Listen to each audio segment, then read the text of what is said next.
Hello, welcome to Drinky Talky Thingy number 135. I'm browsing Reddit. If you haven't seen this before or heard this before, we talk about some of the week's gaming news. But mostly ramble about it's not up to date. It's probably a week old. Sometimes we get new stuff. Basically, it's a chance for us to drink and have a catch up, and for me to learn about games because I don't keep up at all. Should we start with Vita? Yeah, because Sony didn't expect this, did they? No. Sony released the Vita TV, which basically is a tiny little box. It's a Vita with a bit more space. It's a Vita without a screen. Yeah. Which instantly drops the price by a lot. Yeah, it's a Vita without a screen for plugging into your TV. Which is, considering your argument for many years has now been that portable consoles don't leave the house. Yeah, I'll agree with that. Well, I said it. Yeah, they don't. And the only issue I've got with it is how are they emulating the touchscreen? There's the touchscreen on the front of the PS4 controller. Of course there is. You clever bastard! It's like they knew. Yeah, it's almost as if they knew they were going to be making another. They weren't ever expecting the response they got. No. Well, no. They were expecting the response they got over in Japan and the markets that they were aiming it at. Yeah. They weren't expecting us Europeans or Americans to want it. They're actually now considering, and we knew they would, bringing it over here. I find it odd that I know gaming cultures are different and they are separate, but to me it comes mostly down to the games you play now. There's not, hardware-wise, there's not that much in it. Well, the thing is that the reason Sony have said they're not worried about the fact that they're bringing the PS4 out so far back in Japan is because apparently the Japanese market isn't ready for the next. The Japanese market isn't clamouring for the next generation tech. They're happy with the generation they've got because they've still got a steady stream of high quality games coming for it. Well, this is the market that still has bloody coin-op arcade machines. The Japanese market is very different. Japan. I want to go to Japan. I love why don't we have arcades? I don't. We do. They're just in shitholes. They're not arcades. They're not the traditional. So unfortunately now we get. This is every British seaside resort. Time Crisis. Yes. One of the screens don't work. One of the guns is missing a bit. Yeah. Every single time. House of the Dead. Always got a damaged gun. Every time. You get Sega Rally. Yep. You've got 4 rows, you've got 4 mates, one of them don't work. Yep. So one guy has to stand and watch. Trying to think what other games you get. There's always a DDR machine that There's no fucker wants to go on. There's a DDR machine with 2 prepubescent girls on it and some creepy guy in a trench coat stood watching them. I mean, that is British summertime. So all of these people in foreign countries that think, I want a bit of Britain, because apparently British kind of culture and style is getting exported now. No, you don't. No, you really don't. It's terrible. Stay over there with your table flipping games, your bongo drums, and... Wait, what? Bongo drums? Oh, wait, it's Craig that don't like them. No, I can't stand... Craig likes the bongos. Yeah. I am the one that You just said stay over there with your bongos, like bongos are a good thing. We have bongos. I have bongos. I have 4 sets. I'm going to bring bongos next week. 4 sets of bongos. Yeah, why not? Next podcast, I'll just bring bongos. You bring bongos to a podcast, you're walking home with those bongos inserted. Oh, IT Crowd tomorrow. Yes. Off on a tangent completely. If anyone is in Britain, this is the one British export you're allowed. IT Crowd. Last episode ever. If you've never seen it, go back and watch the previous ones. And then watch this one. Sorry. Yeah, this won't go live live until after that's happened. It don't matter. I'm talking to people in countries that won't know what IT Crowd is. This is true. But anyway, yeah, Japanese arcades, they have... I don't know if it's bongos, but it's... Basically, their arcades are filled with... You know those stupid peripherals that every games console gets? Like your bongos, your maracas, your tables, your drum kits and all. Their arcades are filled with these things. Literally filled with them. You know what is the best arcade game I've ever been on? No.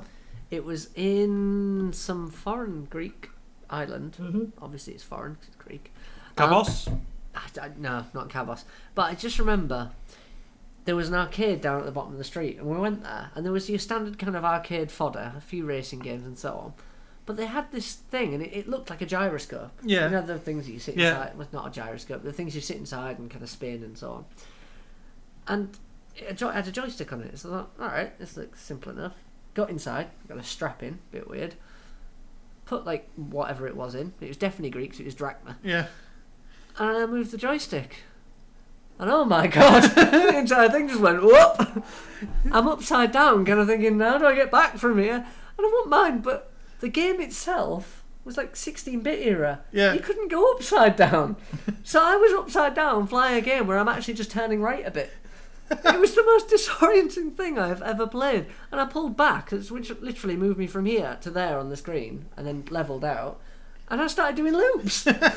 Nice. It's like they made a game purely to torment children. Because I was the slightest of movement and you did barrel rolls. Nice. Oh, it's just... I like that. Anyway, one of the best things I've ever been on, purely for the fact that it was just ridiculous. Well, look, no. Sticking with Japan, they have you ever seen Evangelion?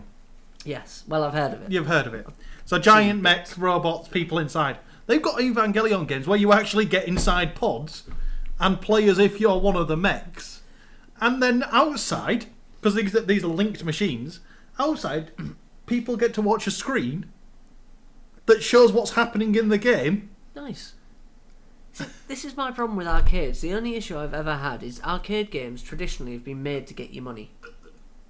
Have you ever played Mario Kart in an arcade? I'm guessing it's extortionate. It's expensive, but it's better. No, fair enough. Because you can link 4 people and you're actually sat in a cart. Well, that's fine. My issue is you could pay in a UK arcade now. It's probably about £1. Quid. I went to Trocadero Centre recently. Yeah, it's quid. And you're going to get at very best about 2 minutes, 3 minutes of gameplay. It's a little better than that, but yeah, it's not far off. Yeah, right. That is extortionate. It is. If you had, I mean, legitimately, you could revive the arcades by giving people better value for money. Which it all comes down to licensing, because you have to pay X amount for the arcade machine, which is purely down to the fact that you have to pay for the actual hardware. Yep. Really, a wooden box with a few sticks on it isn't that expensive, but it is apparently if you pay for a license. Anywho. It is to just fill all your wooden boxes with Raspberry Pis. Job done. If you treat this like a pool table, if you go to Riley's, think of the square footage of a Riley's, think how many pool tables it's got and how much it costs you. Any pool hall in America. Sorry, you can get a table for about £7 or £8 an hour. Yep. Right?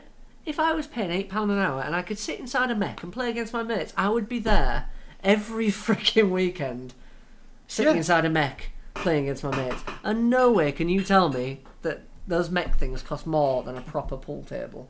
Because a proper pool table is thousands and thousands. I'm actually going to agree with that on that one completely.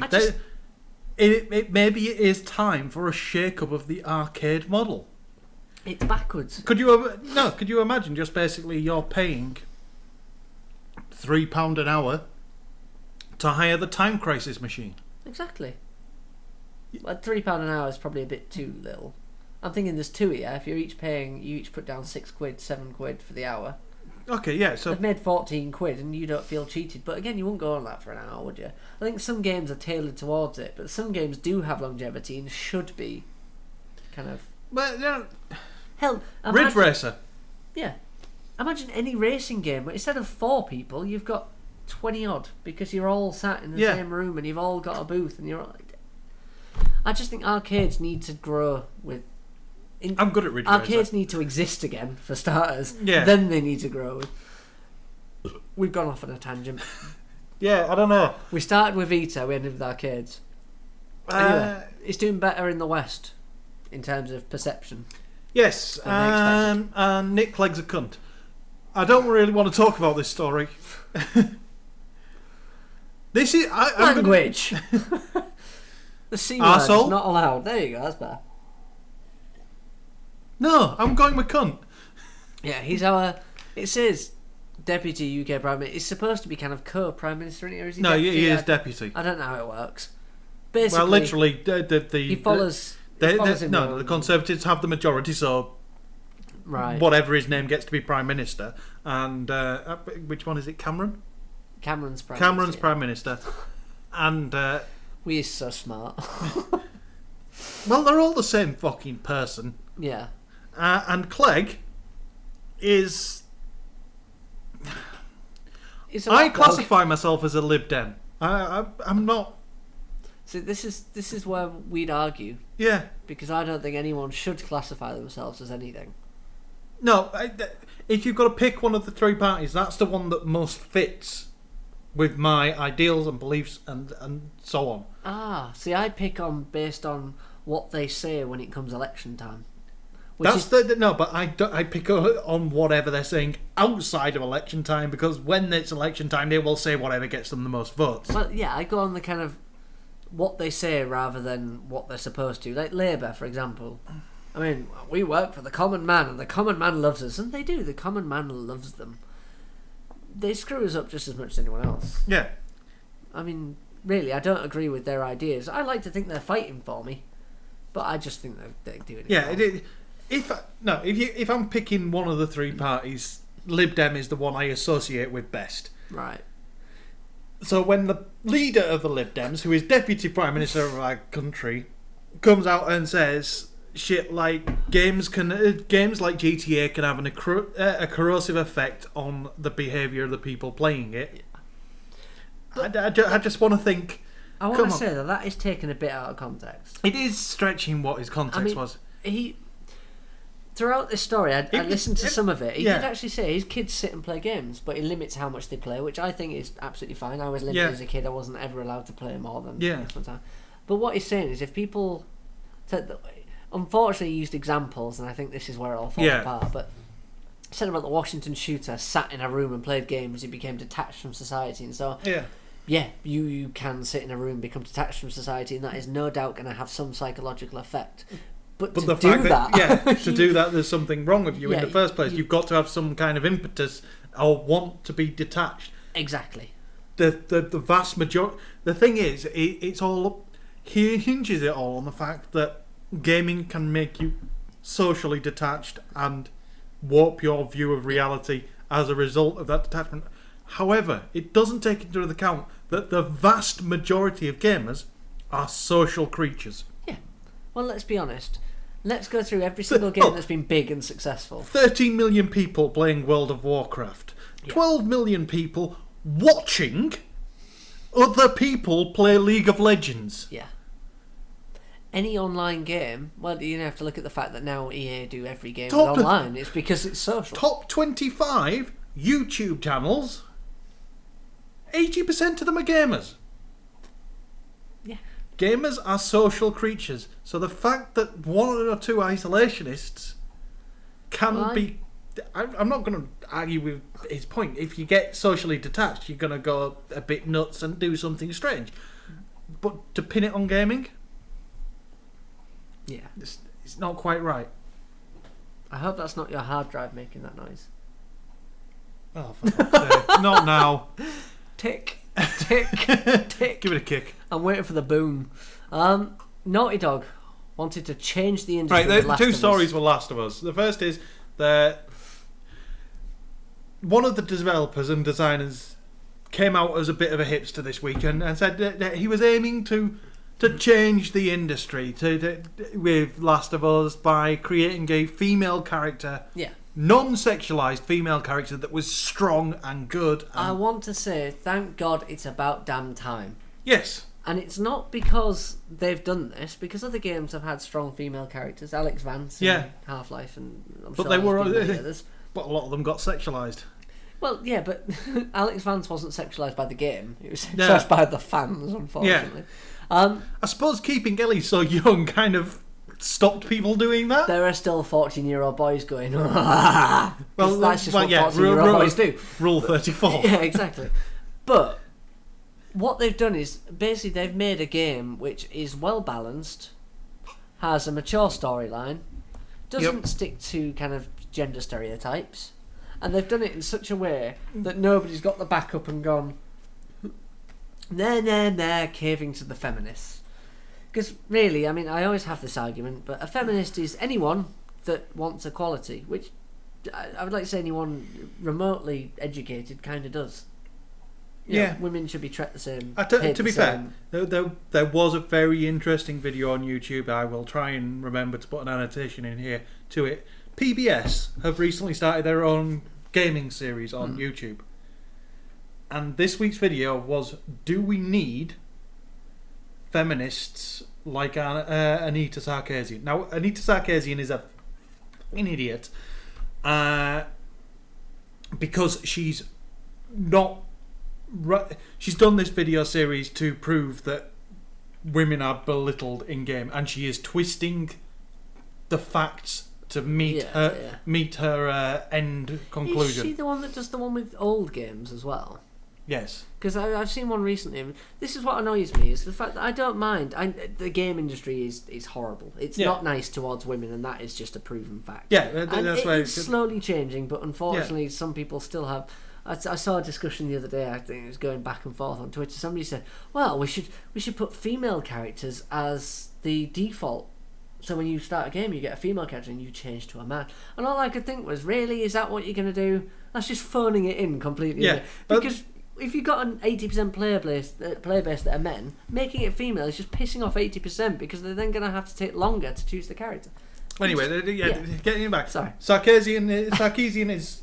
She's already made her conclusion, and she's now going out to prove that conclusion and find facts that meet the end goal. Yeah. However, the point that the PBS guy makes is not how she's doing it; it's what she's doing. It's by the mere fact that she is pointing out these things. It points out that there's something to point out. And that everybody's reaction to it, the violent opposition to it, the sheer outrage that she dares step into our circle. Gaming is a predominantly male environment. Yeah. And well, it's perceived as a predominantly male gaming environment, but 45% of all gamers are female. It's basically because the mass market for games, unfortunately, are usually violence-riddled.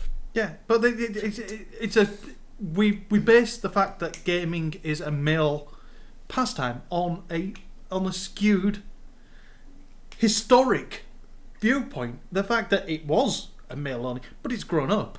Yeah, a lot of people that when it started, it was male, but a lot of people were given consoles as kids. I know. My sister watched me play my games, and she hasn't got involved with gaming. But I know that in my niece and nephew's case, my niece plays as many games as my nephew does because, well, it's there, and that's just the way it is. Yeah, I think as the generations move on, it's going to actually progress, and more girls will start playing games. But I feel like currently there's something going on. I don't know what's caused it. It's getting shoehorned into every conversation. I don't mind it being brought up where relevant, but let's take, for example, a review of Grand Theft Auto.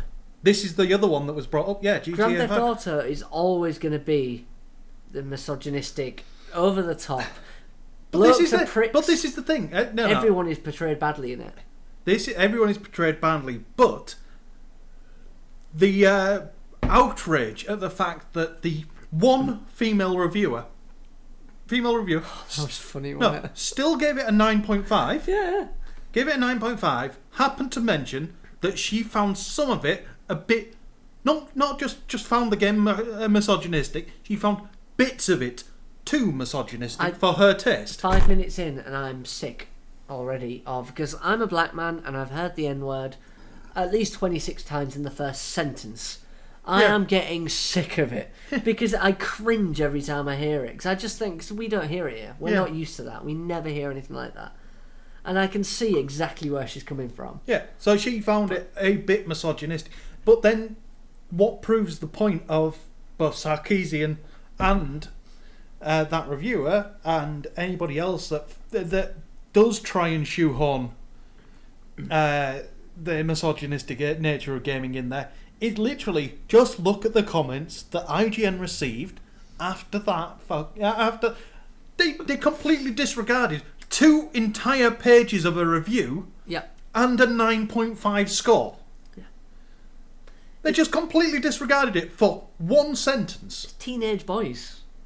Teenage boys anonymously on the internet, and that is enough. They literally are giving all gamers a bad... Yeah, but it's that whole thing we mentioned the other week. The Call of Duty.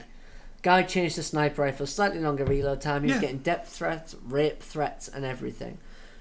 Funnily enough, when that happens, it's kind of, okay, that's a bit too far. You're being a bit... But when a woman does it, the rape threats seem to have more weight. It's exactly the same language, exactly the same thing. It's just unfortunately what trolls say. It's nothing to do with the gender. It's nothing to do with who you are, what you've said. You've just disagreed with their No, but there is a complete separate set of insults thrown at women that really do go back to 50s mentality. Because I did read at least one comment that says, why is a woman reviewing a game? Shouldn't she be in the kitchen making a sandwich? Yeah, again, it's trolls. It's not actual... That person doesn't believe No, but... They're after internet points. But there were comments along those lines that didn't actually... Yeah. That weren't... That was an extreme example, but other things like... well, clearly as a woman, she wouldn't understand this joke because it's... I like to, honestly, I like to chalk this up to spend 20 minutes on Reddit and you suddenly understand how gamers, in inverted commas, think. It's a bunch of teenage boys, and sometimes it can be funny, but making a rape joke is never funny purely for the fact you don't know who's listening. No, there is the plus. The main point I was getting at is that, and the one that PBS was making is that we need, as much as we may disagree with how some of them are going about it, it needs to be there to raise the subject, because the subject does need to be raised. But because it's only when the subject because it wasn't that long ago that you look back that there were people arguing wholeheartedly for segregation. Yeah, the problem is we don't have a forum. Yeah, we have the voices, but if you put it in a review, you're going to get trolls. But if you put it anywhere on the internet, you're going to get trolls. The segregation argument is that literally nobody was really paying any attention to the segregation argument until Luther King stepped up and became the focal point for it. And Sarkeesian is, as much as some people hate her, and as much as we might disagree with how she's going about it, she is becoming the focal point, the face of this argument. Well, that's it. It's that whole thing. It would be very hard. I don't think I could have a conversation with her face to face. But you've got to have, because unfortunately we have extremes one way. Yeah. We don't have any of the other. She is the extreme. She is pushing the kind of, over the top. Yeah. Look at Mario, he's rescuing a princess. That's ridiculous. That game was made 20 years ago. Yeah. Back then things were different. But God, it's more than 20 years. Yeah. Jesus. But the point is that you need somebody to do that extreme view. But at the same point, she does have a point that 20, 30 years ago, Mario was saving that princess, but he's still saving that fucking princess. Yeah. Nothing's changed.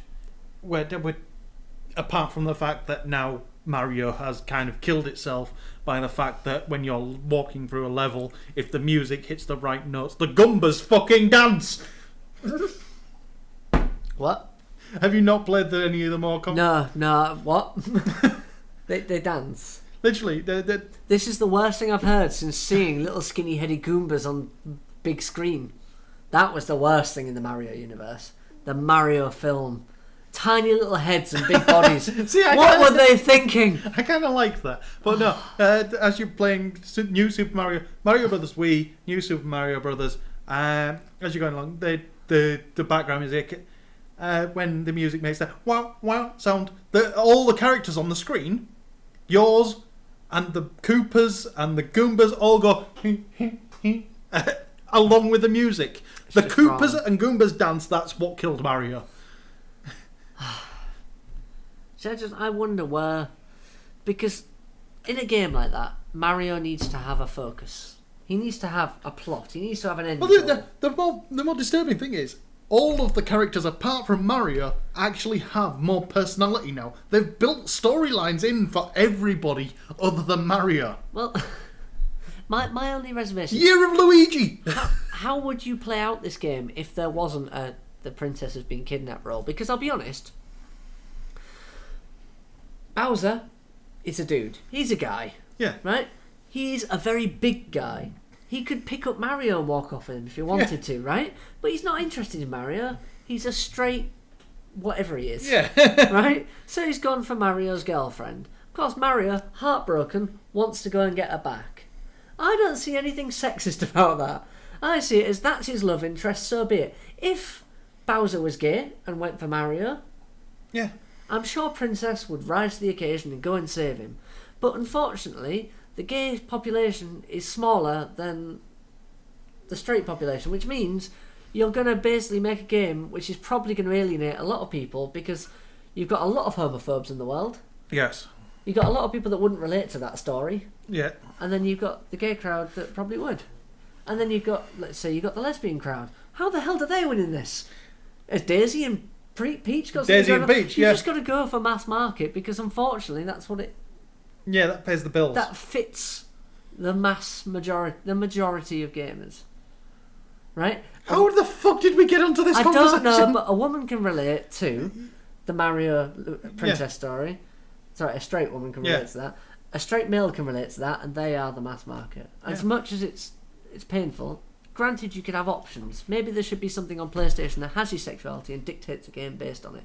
I'd be all for that. In fact, that would be pretty cool. That would be well done. Shall we? We should start a patent. Fuck, that's where we go. Nick is a Clegg. Nick Clegg is We've a cock. done that That's one. what we've done. Naughty Dog wanted to change the industry. Awesome. And the early concept for Last of Us had all women as infected, but as you could probably understand, That was up there Strayed with around that was up there with Resident Evil 5's Let's Kill All the Black People. yeah. But again, this is what annoys me is just because you focus on one thing, instantly it becomes offensive to those people. If all women were infected, they are slightly different genetically. Why couldn't they become infected? It might only affect, I don't know. The Y chromosome? Is No, that the one we have? We've got both, haven't we? They've got one. So either Yeah. way, if it only affected one chromosome, we'd have it regardless.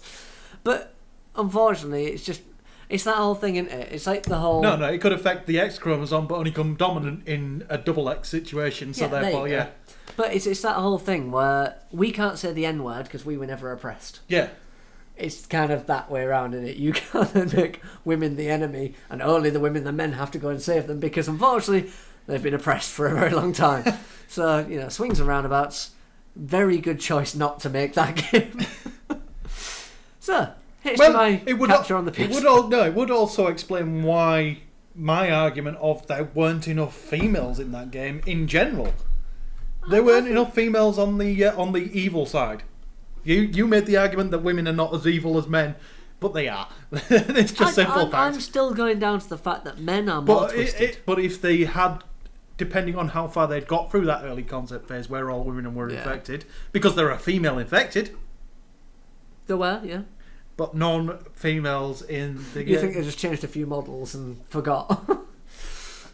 I think they do. We don't have a healthy female character. We better put some in. Yeah, it's probably true. Sorry. I think they may have got quite far on with that and had infected females and realised, okay, we're not going with that. Create some infected males, but never actually. Nobody ever clocked. Hang on, we haven't created any healthy female psychopaths. Oh, the contradiction of terms.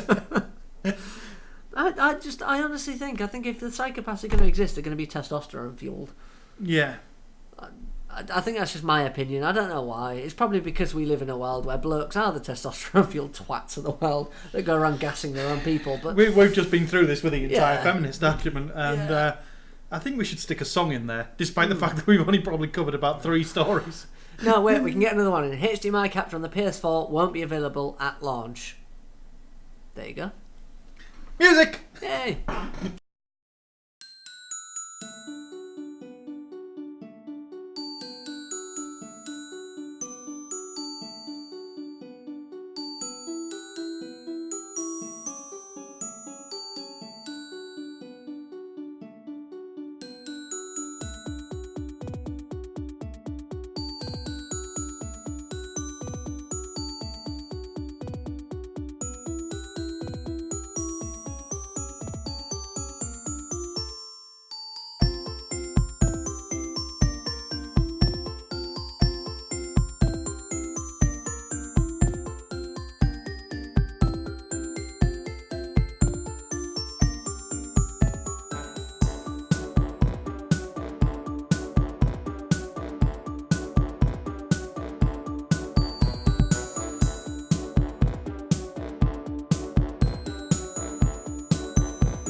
Yeah, welcome back. That was Still Alive instrumental By that dude. By MF Greth.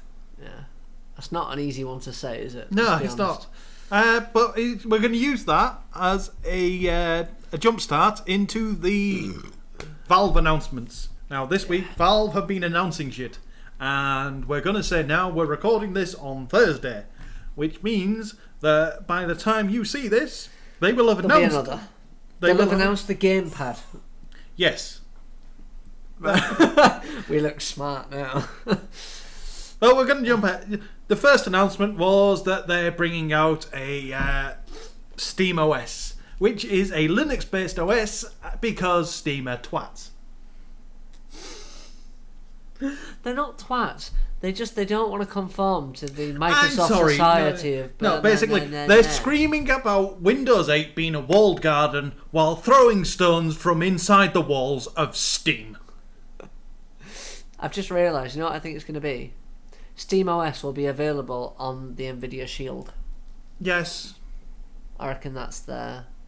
Because the Nvidia Shield is exactly what Steam OS wants to be. Yeah, Monday they announced Steam OS. Now, Steam OS, yes, Valve, Steam-based, Linux-based, Steam-centric operating system. Job done. Don't know how that's any safer than a walled garden that is Windows 8. It's not. It's not. Apart from the fact, the only difference is that Steam are making Steam OS free. But then, if they tried to charge for a Linux distribution, they'd basically be taking on Debian, and Debian would be pissing all over them because Debian is good. Yeah. Basically, SteamOS seems to be a simplified kind of. It's a Linux system. It's an Ubuntu rip-off. It can play some Steam games. Yes. Hundreds of Steam games. Hundreds of Steam games. They're the thousands in their catalogue. Yeah. And you can stream the rest from your PC. So what that means is. If you ever saw the Nvidia Shield tech demo, you can imagine you have a super duper PC sat somewhere within the house. You're connected to the network with your Nvidia Shield. You have a little screen on it. You could sit and play games as if you're playing on a computer on a tiny screen with a gamepad. Yeah, I'm sorry, you're jumping ahead of yourself with the Nvidia Shield thing. Right, no, but I'm just saying that's the idea they're pushing. Yeah. Because the majority of what SteamOS does isn't playing locally. Yep. It's playing remotely. It's streaming your content. It's taking Gaikai and OnLive and doing it local. Yep. You're sending it across a network. It's quicker, should be nice and awesome.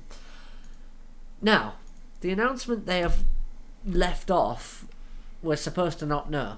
Well, no, sorry. It's hinted towards. The second announcement was yesterday, and it was the Steam machines. Now, we knew that. Steam Box, we knew that was coming. But now they're calling it Steam Machines. They're going to beta their first.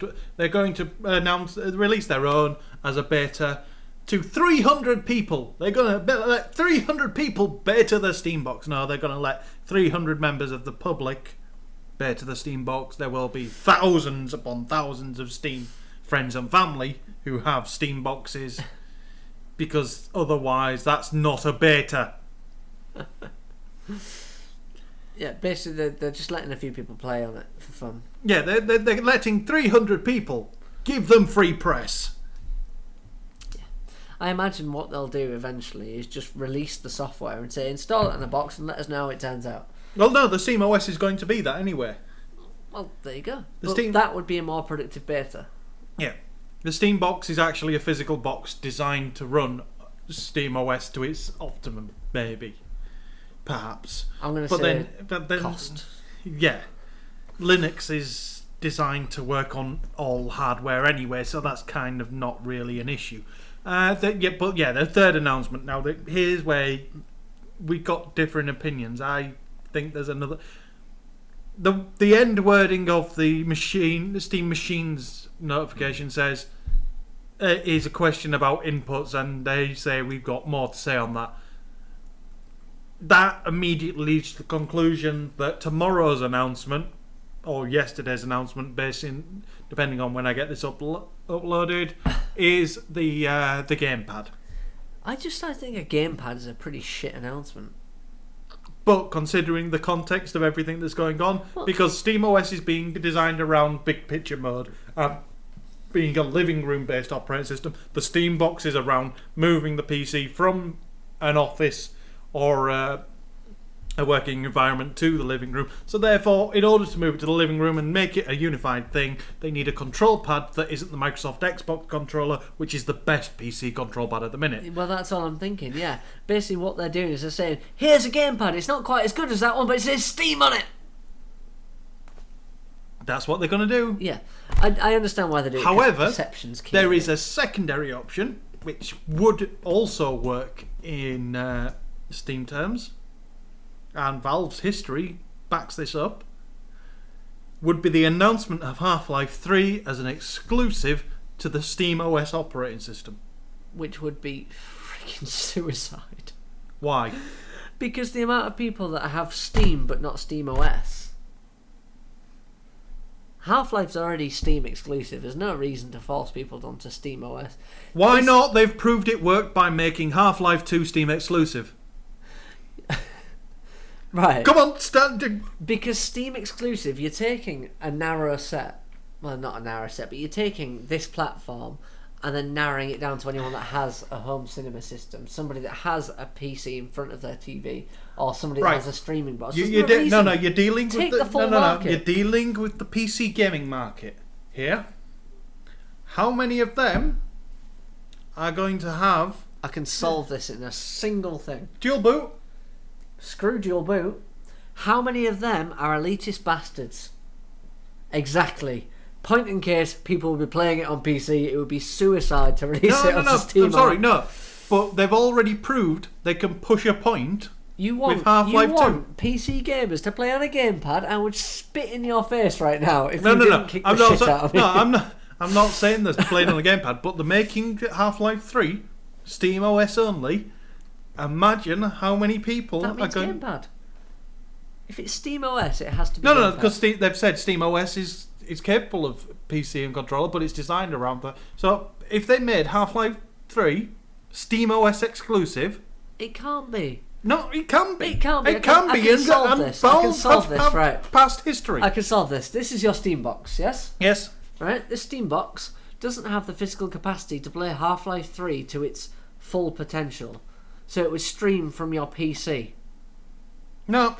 There is no reason why you couldn't play it on your PC. It's just. I still think there's a possibility that Steam will push. This is why you don't work in marketing, Paddy. Because people would just boycott Steam altogether if they said you have to have it on your computer, stream it to your Steam box and play it on your TV.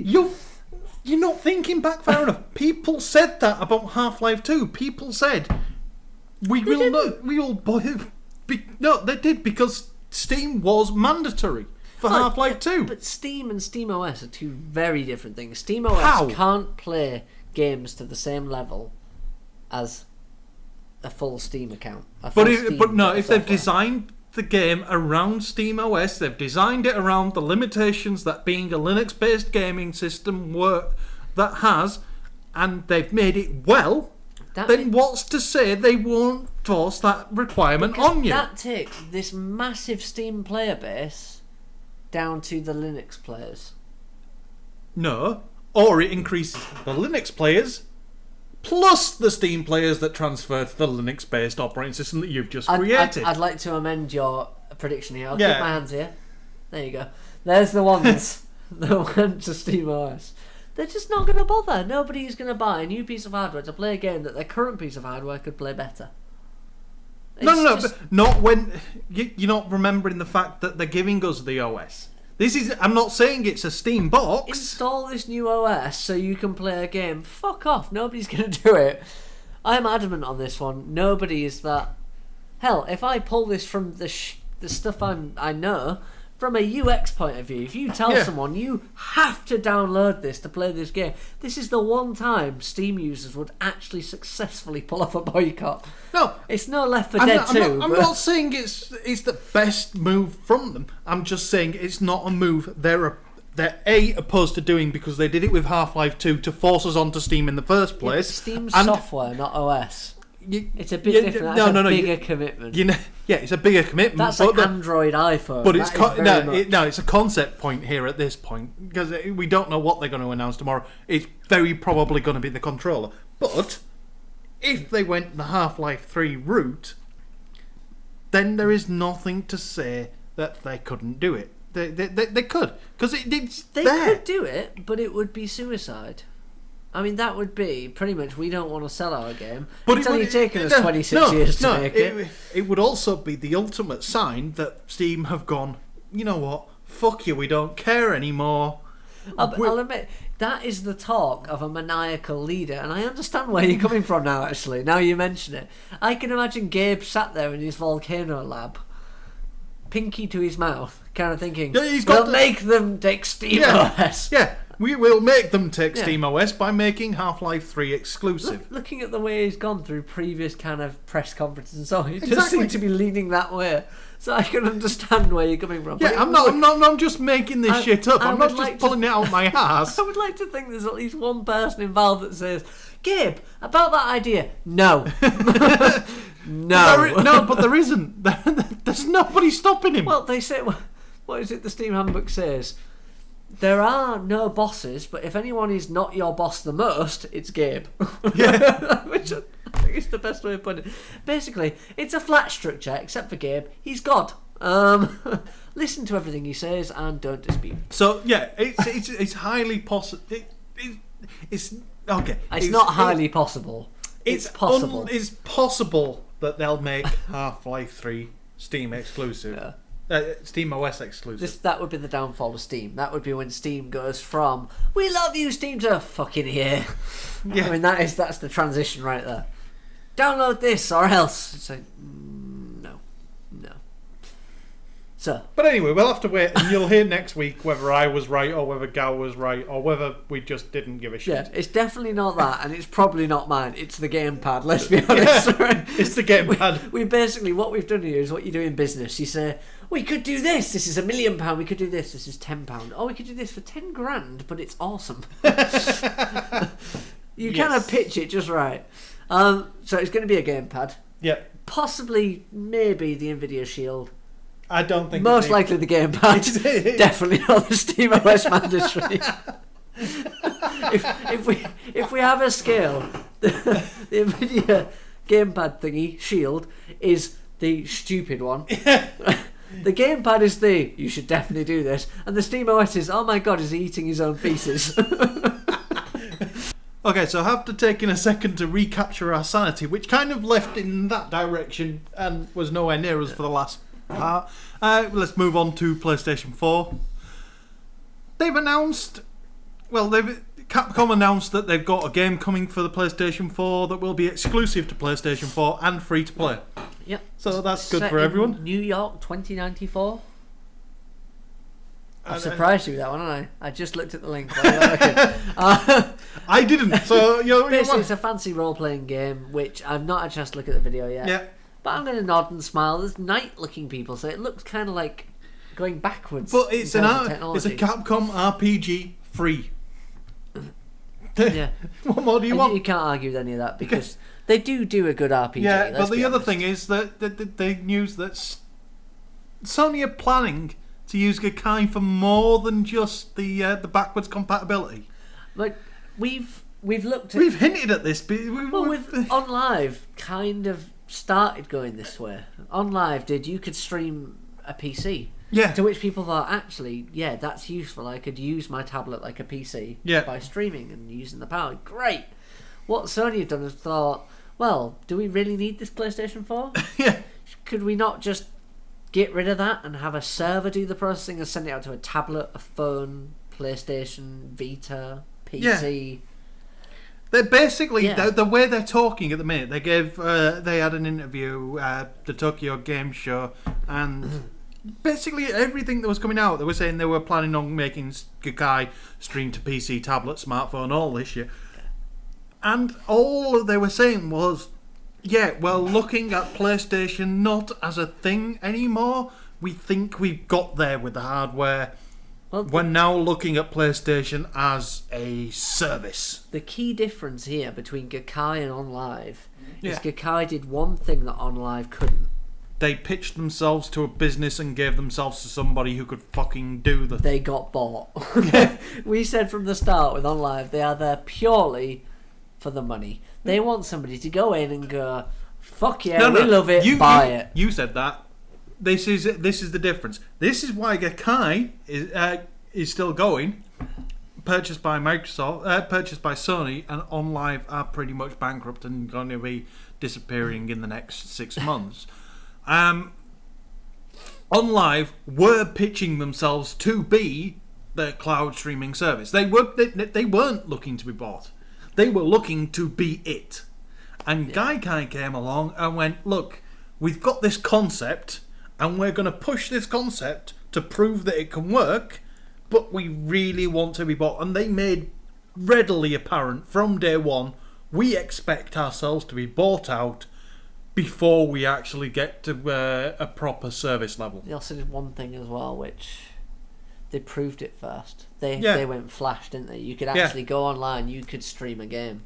OnLive had this, you need a subscription. They tried to make themselves a business before they proved the tech. Basically, Gaikai didn't go out to make a business. They went out to make a proof of concept, and they did, and it was good, and Sony went, yeah, we'll have you. Yeah.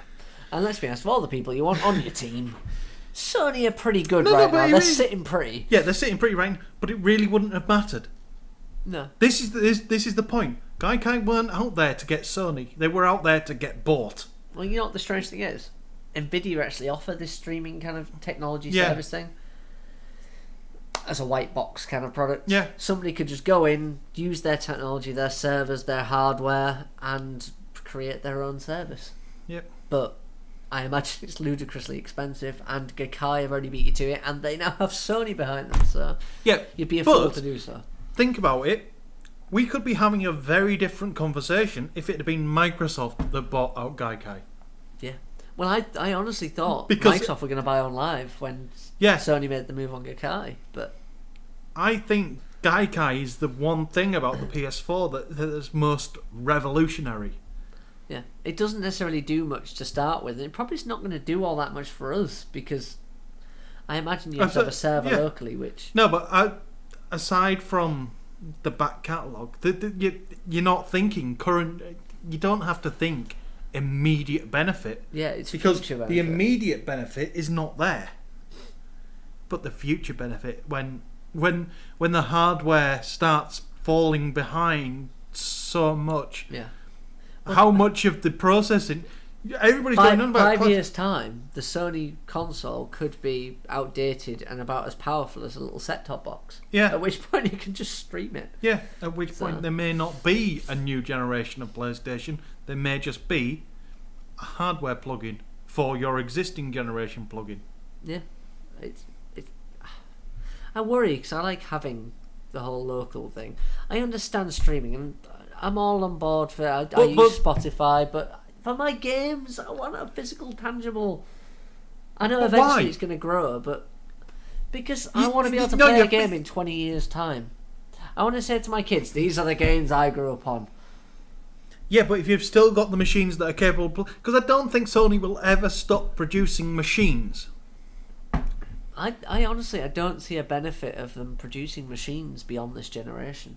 They're still pumping out fucking PS2s. Fair enough. But if we use that same logic, they're pumping them out to Brazil. Right? Brazil has basically been taking most of the PS2s. They've also, let's use another example. VW have been giving them the camper van up until December this year. And even they're stopping production of the original camper van. Yeah. A bay window camper van you could buy from Brazil, brand new, up until the 31st of December this year. Any Brazilian viewers, one Brazilian viewer, don't care, contact me, paddy@drunkengamer.com. Did you not know this? No, sorry, Paddy. You can get a brand new camper van and get it fully kitted out in the UK. Yeah. Paddy@8bitalliance.com. Email me, tell me you're watching. I will buy a brand new camper van off you. I don't care what it costs. Just job done. But this is the point, is there are markets that are still kind of catching up, but even they're stopping the camper van now. A van that got produced more than 20 years ago. I really don't think... What will happen is when we get to the point where it's all digital, there will be, like you see now, the Mega Drive boxes that have got 40 games installed on them. Yeah. We'll see PlayStation versions of them in the next 5 years. I reckon there'll be a PS1 version of them in the next 5 years that will come with all of the PS1 games pre-installed. It will be a Gaikai-based operating system. And you just stream it. Well, no, it's just basically a Gaikai-based operating system. So the box itself will run a little cloned version of Gaikai that will stream internally in its own machine. So it's a little server. Yeah, a little virtual server. It runs its own little mini virtual server that runs the game for you and then streams it. That's where it'll go. 5 years, I'd say that's what's going to happen. I'm going to say not, purely for one reason. Have you gone back and played PlayStation 1 games? They're fucking terrible. Yeah, but so are Mega Drive games if you go back and play them. They're not. No. You can't get 2D wrong. PlayStation was 3D, and the problem you get when you go to that is just every single control mechanism we got used to now. All of my games over there, I have Sonic 1 and 2. Right, wait.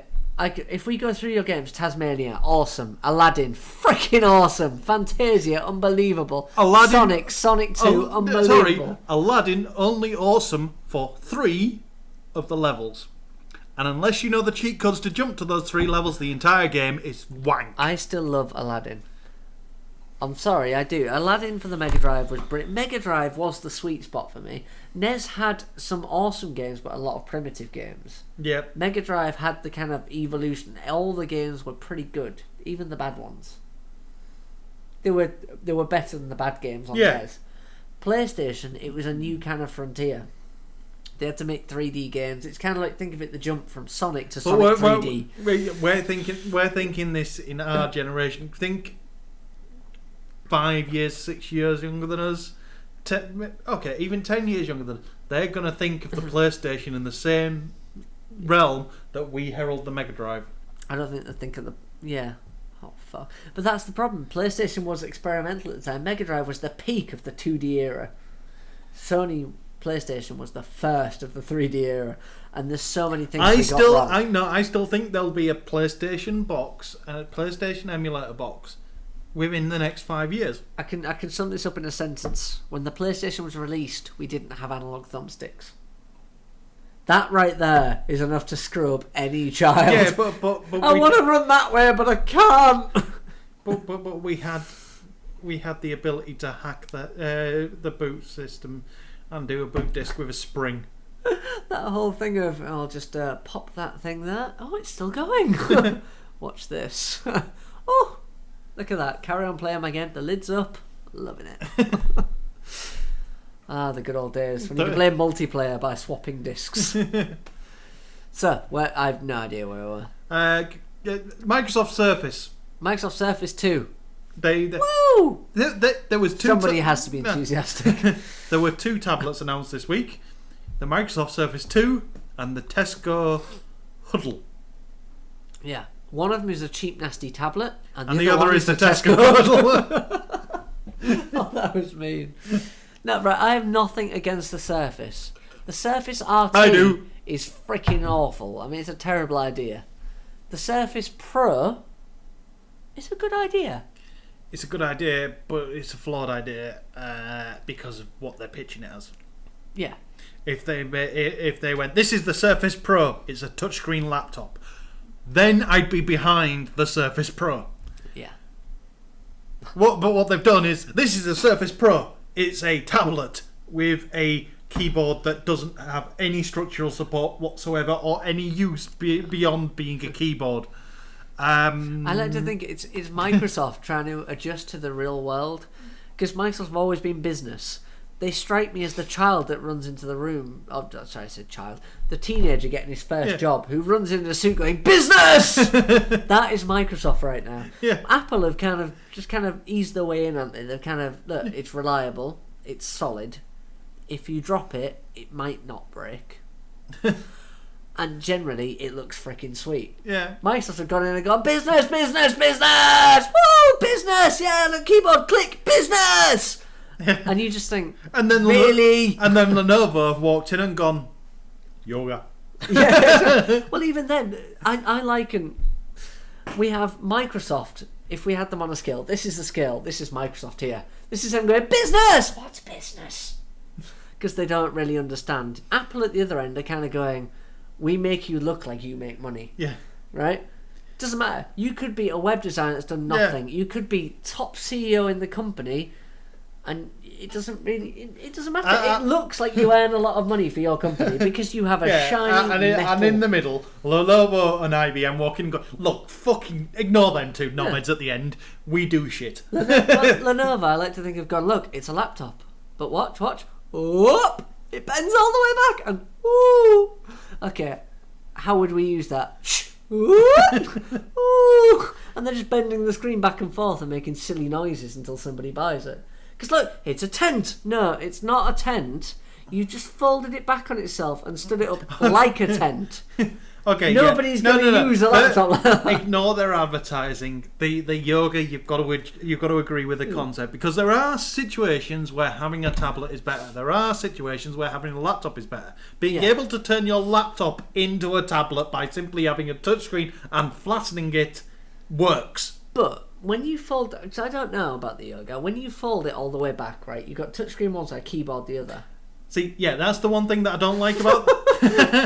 I'm typing! I don't get it. No, that's the one thing about the yoga I don't understand. I've never had to try it, so I don't... But then you've my God, they're geniuses. If you can learn to touch type backwards. But then you've then got a keyboard entry button. But then think about things like the Dell Duo. Like playing the accordion. Let's not go back to that. But think about the ones where the Dell Duo, where rather than folding backwards, the entire screen flips round and you close the shell and it's just a tablet. I know it doesn't work like this, but I always imagine having one of those Dells and going and watching it spin. I know it doesn't work like that at all, but I would love to go. Yeah, but the Inspiron Duo, now that to me works, because then you've got the jump. It doesn't. That's the problem. What Lenovo have that the Dell Inspiron Duo didn't have is it's still a screen. Yeah. It's still thin. The Dell Thingy Duo was thick as anything. Yeah, but I reckon that was just the first generation of it. So as long as the Inspiron Duo range isn't killed... I think that's a gimmick. I think if you want to do a thing that turns into a laptop, you have the screen more pivot than... It folds onto the keyboard, but doesn't... You know, I mean, I remember tablet computers years ago. Besides, the point is... The Surface is not what we want, and it's not what Microsoft are selling it as. Screw you, I want the Surface. The Surface Pro I would happily take. That's a lie. I was going to just stare at you until you actually admitted that. No, I like the Surface Pro, and if I was business, I would have a Surface Pro. No, you wouldn't. I would.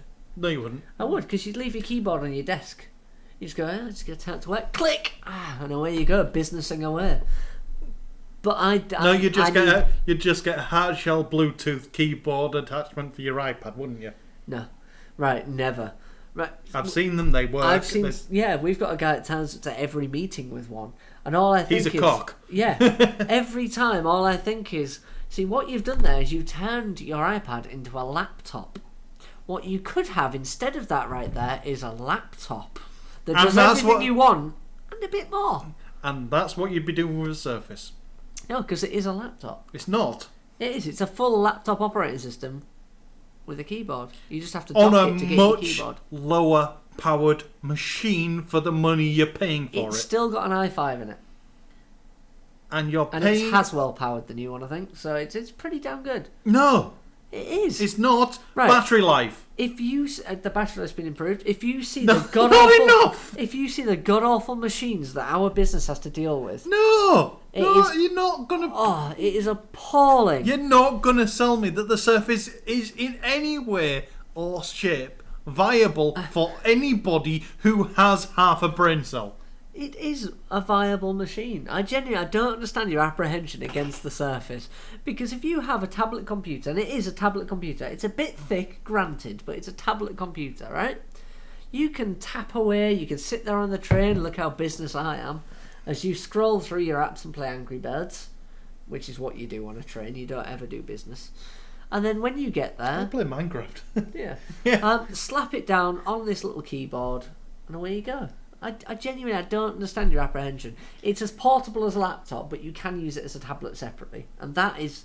Don't think of it as a tablet, think of it as a laptop that you use on a desk, which is how 90% of laptops are used, because they're not laptops, they're notebooks. And that's why you have to differentiate. We had this argument earlier. I actually use my laptop on my lap. Yes. Despite the health concerns. Despite the health concerns and despite all that, because when I'm using my laptop, my desk is kind of full. Fair point. This is it. It's how you use your laptop. And most kind of business, I'm going to keep using that word, people will sit it on a desk. Worst case scenario, they'll sit it on that train table, take up the entire table so nobody around them can use it. They will set out everything and then look at you like you're the bad guy. But think about the one point, the time that you're out. The idea is that you're out and about and you're still able to do business. Yeah. Right? You're out and about, you can't get to a table. That keyboard is going to offer absolutely fuck all support for the tablet. Paddy, at that point, you don't use that damn keyboard. You touch away. You slap that keyboard like you know what's good. Yeah, but you can't do business on a touchscreen keyboard. It's not fast enough. You can't do it on an iPad, but every bloody business buys them, don't they? I mean, we've got a room full of them. Hey, do you want this? We've got WebOS devices. WebOS? Yeah, it's the HP one. Yeah, we have. You got the HP touchpads. Yeah, we've got BlackBerry ones. We bought anything that was cheap. The HP touchpads can be hacked with Android. Ooh. Well, my director who sits next to me has one, so they can be hacked. They can be hacked with I can't remember which. I'll say something. Hey, I can make that thing productive. And he'd probably slap me. Yeah, and then fire you, and then go buy a Surface. Yeah. I don't see your apprehension against the Surface. I think it is a niche. Not a niche. I'm more impressed by the. That wasn't a joke at the beginning. I am more impressed by the idea of the Tesco one because of the price. This is another thing. The Surface is far too expensive for what it is. I just think it cuts down. Right, okay, I can justify it now. You've given me a reason. Cheap tablet, crap laptop. That is the combo you would generally get. Yeah. Because laptops are crap. Add the price together, buy a Surface. You've got a functional tablet and a laptop. And the laptops are generally used But this is the problem. Microsoft have priced the tablet that high that you can actually buy a fairly functional laptop. How much is it? $500 for the usable one. Yeah, that's not bad. And you can buy... you haven't seen the state of what we bloody get. Yeah, but I've bought laptops for a lot less that are far more functional. No. Yes. It's an i5 machine at the other day. And you can buy an i5 for a lot less than that now. You can't now. I was shopping yesterday, right? Somebody asked me to... God, this is bad, right? Somebody said, you're the only guy I know that knows anything about laptops. You know when that thing clicks and you go, I don't know anything about laptops. I was there quickly Googling. i3? Yeah, that's within budget. Haswell. Oh. Last year's generation? No. No, you can. You can buy i5s within budget. I'm thinking 500 quid will get you an i5. But that should also get you a Surface Pro, right? No, that's the lower end. $500 for the lower end Surface. This is the problem. I have no idea where the price scales go. Yeah, and the top end Surface is, I think, about 700, 800. Yeah, well, at which point... So at which point you're bordering on the laptops, buy the fucking laptop. No, screw the lot, buy a MacBook Air. As far as laptops go, I have not found anything that compares to a MacBook Air. And I know that is a bit of fanboyism, but nothing comes close. It really doesn't. I'm not going to argue with you. Anyway, let's move on from that. The Tesco one looks good because it's cheap. It's made even cheaper if you've got Tesco Club Card points and you can buy it for 60 quid. Nice. At which point it becomes a purchase for the kids' machine. rather than an actual purchase for your sub machine. I've no idea how we've segued quite so much during this conversation. I have no idea, but let's go on to Colin Farrell. No, more Microsoft. Xbox One. Oh shit, yeah, they're winning. We are winning all the games, was pretty much their message. Yeah, literally, we are winning the games message because they won more awards at E3 for their games, of which they are making a fraction, and the rest are made by third parties that they have paid. Yeah. Right, this can be summed up in quite an easy way, right? Sony won E3 by doing very little, not being twats, and gently poking fun. Yeah. Not once did they go, well, clearly we're better, because nobody likes an arrogant twat. Yes. Right, if you go in and say, we are winning the games! We've got more games than you, we got more awards! People are going to look at you and think, fuck off. Yeah. Quite frankly, they don't care. We don't care that you've got all the games. Titanfall, you are right, looks amazing. You have a lot of games that look good. Yeah, no, Titanfall looks amazing, and we're happy to sit there and not have it for the PlayStation, because if it's as amazing as it looks, it will be ripped off and be on the PlayStation within a year. Well, I won't go that far, but... I will. I'm going that far. I'm happy to play it at a later date, but either way, nobody likes an arrogant twat. You may have won the games at E3, but you lost the entire everything. Just no. You won the games, you lost everything else. Yeah, pretty much your entire E3 effort was... It went horribly wrong. It didn't go well in the slightest.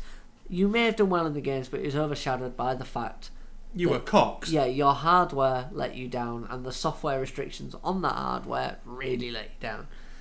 So you can't go singing and dancing. What you need to do is find a more subtle way of saying, we're really sorry. Yep. We've done all this effort. We've put in all this effort, and we have some good games coming. Please don't write us off. That is a genuine message. No, we are winning the games. Here's the best thing. That's not even a slap. I forgot to put the link in there, but that's not even the best message they've put out this week. Oh God. Their even better thing is the fact that they pushed that Robin Williams was more of a fan of the Xbox One than he was of the PlayStation 4. Was Robin Williams aware of this? Yeah, no, he wasn't aware of this, but what happened is Robin Williams, being a great man and a king of the internet, was doing an Ask Me Anything on Reddit. Oh God. Which always ends up fun. Yeah. And one of the questions asked was, what's your thoughts on the next generation of console? And he went, well, I've played the Xbox One, it plays really well, that's what's on my head. I haven't really had much time with the PlayStation 4 or anything else, so I'm going to go, for now, with the PlayStation 1. Yeah. And somebody in the Microsoft PR went, fucking grab on that and milk it for all it's worth. Williams loves us. Yeah. Shall we move on quickly, because I've realised what time it is and how many stories we have left. Colin Farrell and Paula Patton to lead the World of Warcraft film. We had to look up who the fuck Paula Patton was. Yeah. I still don't know who she is. She has cracking tits. I still don't know who she is. I just literally, you go on Google and every time she has a bra that pushes everything up. And you just think... Yeah, she is the owner of the best brassiere creation company of... I don't get it. But she's married to... What was it? Robin something? It Robin looked Thicke? like Robin Thicke. In which case Robin Thicke. He sings rapey songs with Pharrell, so... No, I don't care. I don't know what his music is. All I know is that he dressed as Beetlejuice at the VMAs and tried to have his way with what's-her-face while she was twerking. Miley That's the one. Yeah, that one. Honestly, I hate people. The VMAs just summed it up perfectly. Robin Thicke and Miley Cyrus. I mean, Robin Thicke sings songs that are dubiously close to rape. Blurred lines, apparently. I don't know. I'm still yet to make up my mind on this, but from what I've read, it's very much related to rape. Either way, it's related to not quite so nice things. And either way, he had lots of naked women in his video, which was just completely utter pointless. I don't know who he is. You have a wife, for God's sake. She's called Paula Patton. Why would you have naked women dance around you? I mean, I know this. Am I lost? No, I've not even got a wife yet, but I have no idea who this person is. So if I'm I just was gonna... told you Let's have a move music on video, to anything. What? No. Sorry. Minecraft. Yes. The Ordnance Survey organisation here in the UK have always tried to push the boundaries of technology. Yeah, yeah, you could say that. No, they always have. They've been up there with Google Maps. They've been on all this. They've tried to keep up with all this thing. So this week they announced that one of their team, in his spare time, had recreated the Ordnance Survey map of the UK, roads, hills, mountains, and all that. They took a map, pixelated it, and converted it, basically. Yeah. Yeah. They converted and recreated the entire of the UK map system, Ordnance Survey map, within Minecraft. And that resulted in Paddy taking a lovely trip to Withensea and Hornsea. Fuck off! I knew where I was. And labelling them Bridlington and Scarborough.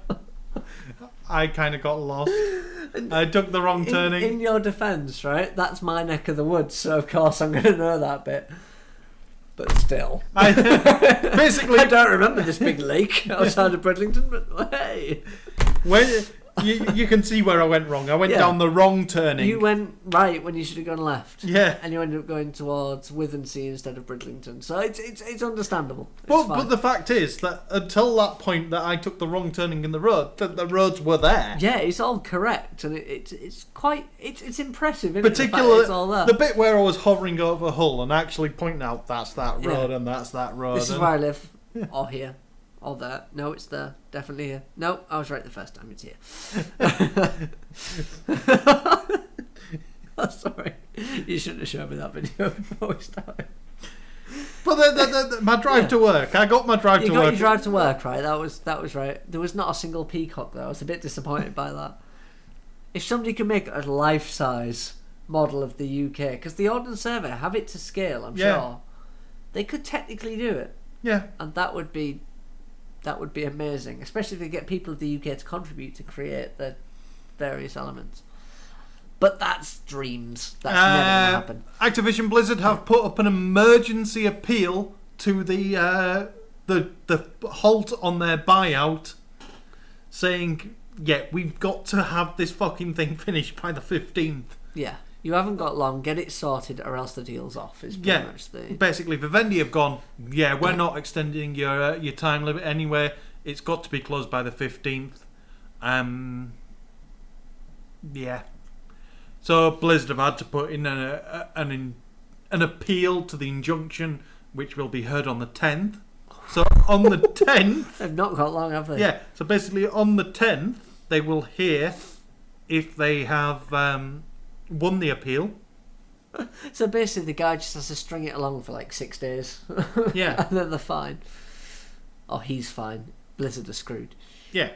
Yeah. Sorry, Actibliz.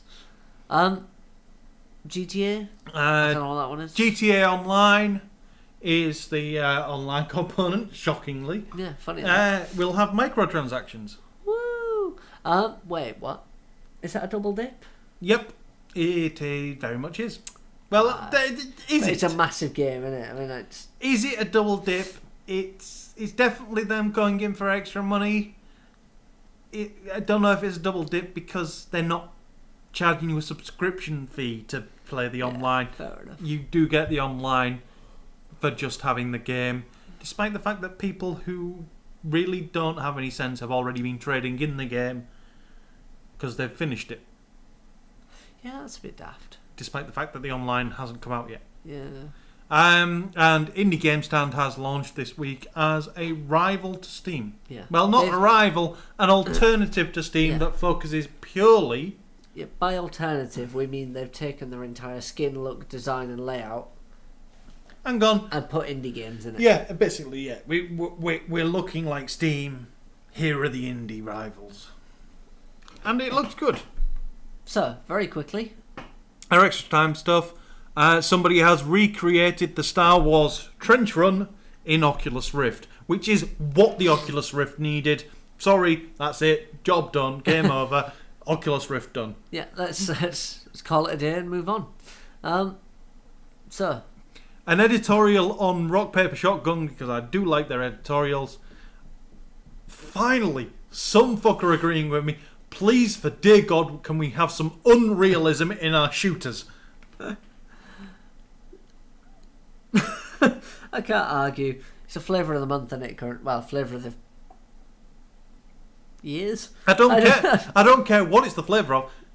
Things have got too realistic. I play games to escape from Guns reality. should go pew pew pew for God's sake, shouldn't they? Fuck it. Dead Space. Dead Space is a brilliant game, but the foam finger that goes pew pew is the best weapon in the entire game. Yeah, we like a bit of unrealism. The problem is we're stuck in kind of... I think imagination has run out. We have realism and we have sci-fi. Yeah. Sci-fi is still very much stuff that was imagined 20 years ago. Yeah. Pew pew weapons have been around for so long now. It's just getting a bit of a cliche. Somebody will come out with something. There is a trailer video for an indie game called Scale. Now, Scale is interesting because literally the entire concept of the game is everything can be rescaled. So you've got a gun that can either shrink or grow. Whatever the fuck it is that you're pointing it at. So that would explain the title, Picking Up Houses and Riding Butterflies. Yeah. So basically you find a butterfly, you scale it up, and then suddenly it's something that you can jump on the back of and it'll fuck off somewhere. Nice. This is a butterfly. That's special. Goron tablet cushions. Did you not click this link? I didn't know. Is this Goron Zelda, right? No. No? Oh, them ones. Yes, I did see this. Yeah, I'm sure Gorons are... Yeah, they are the creatures. The big, yeah. And I was thinking, well, I'm sure I've heard this before, but yeah. Unfortunately, I opened this link at work, and it's demonstrated by lots of ladies in not so much outfits. Yeah. Somebody walked by and went, what the fuck are you looking at?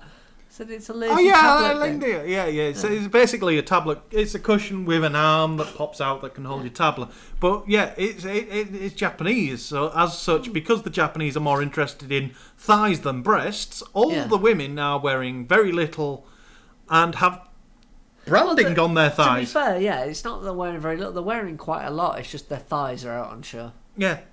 And thigh-high socks. And branding. And have branded, thighs. Branded thighs. Either way, I quite like the look of that. I really want one. So do I. Yeah, not the women, the tablet. That is just taking the piss. She sat down and it's just not on her knee. It's hovering just above. That's laziness. Yeah, Sorry, I think we should move on because, yeah, I want one. Bayonetta anime on the way. There's a video for the Batman Arkham Origins game that shows some of the possible costumes. There's a horror game coming for the Oculus Rift called Alone. And Sean Bean has actually voiceovered a trailer for Train Simulator 2014. I don't know who Sean Bean is. You know Game of Thrones? Oh, yeah, I do, yeah. You know Sean Bean then? Oh, God. Winter is coming. Yeah. That sounds epic. I don't know what more to say, really. That man's voice can sell anything, Yeah. and it even sells Train Simulator 2014. He's kind of up there with Stephen Fry. He could voice over anything. Yeah. So, we're done. We're definitely done. Yeah, you can find us on Twitter as 8-Bit Alliance, D_Gow, DrunkenGamer. You can find our Facebook page as 8bitalliance.com/Facebook. YouTube is 8bitalliance.com/YouTube. Is that right? Yep. Well, hey. Funnily enough, we have a website. It's 8bitalliance.com. So feel free to come see us. It's shit. We just ramble about crap like this. And we make drinking games as well. That's probably our best thing. Yeah, I need to start making more of them. Yeah, a reason to get drunk and play games. And Grand Theft Auto started it, and the Grand Theft Auto game it's the best drinking game. Yeah, and if you've made it this far, welcome to number 200 video on the YouTube channel. Yeah. We should have probably mentioned this at the beginning, but this is video number 200. Hell, if you've made it this far. Well done! What are you wearing? Aww. There's nobody else there, Paddy. There is nobody there. I could say anything. If Roy tells me what he's wearing now, I'm not going to be happy. Yeah, this is where we find out what Roy's wearing, and it's just not going to be good. Oh, bad times. Right, I'll turn this off now.